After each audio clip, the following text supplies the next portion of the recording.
সবাই কেমন আছেন? গুড কি বলবো, গুড মর্নিং বলবো না, না গুড মর্নিং না, এখন শুভ দুপুরবেলা। এই তো দুপুরের রান্না বান্না আমি শুরু করে দিয়েছি। আজকে সকালবেলা আমি স্কুল থেকে আনতে যেয়ে কিছু বাজার নিয়ে এসেছিলাম, এই ইলিশ মাছ আর এই তো আমার খুব প্রিয় একটা মাছ কাঁকড়া মাছ না কি বলে এটাকে, আর এই তো তুলসা মাছ বড় বড় নদীর। ঠিক আছে, এগুলোকে আমি কাটবো আর রান্না করবো। তো আপনাদের সবার কী অবস্থা? সবাই অবশ্যই দুপুরে খাওয়া দাওয়ার জন্য রান্না বান্না শুরু করেছেন। চলুন দেখতে থাকুন আমার আজকে সিম্পল দুপুরবেলা রান্না বান্না এবং কী করি। মাছগুলো কাটা হয়ে গেছে, একদম পরিষ্কার করে নিয়েছি।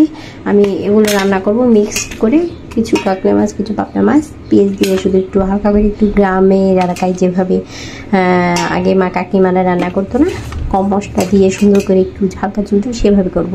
আমি মশলাগুলো দিয়ে আমি মাছটা দিয়ে দিলাম। এখন আমার মাছ রান্না হয়ে গেছে, ছোটো মাছ আমার সবচেয়ে ফেভারিট আজকে মেনুর মধ্যে। আর আমি এখানে চিকেন রান্না করেছি, ডাল রান্না করেছি। আজকে আমার দুপুরে সিম্পল মেনু একদম। আর লেবু আছে, কাঁচামরিচের শসা আছে, সাথে সাদা ভাত। তো কেমন হলো আজকে মেনুটা জমানো? তো সবাই ভালো থাকুন, সুস্থ থাকুন।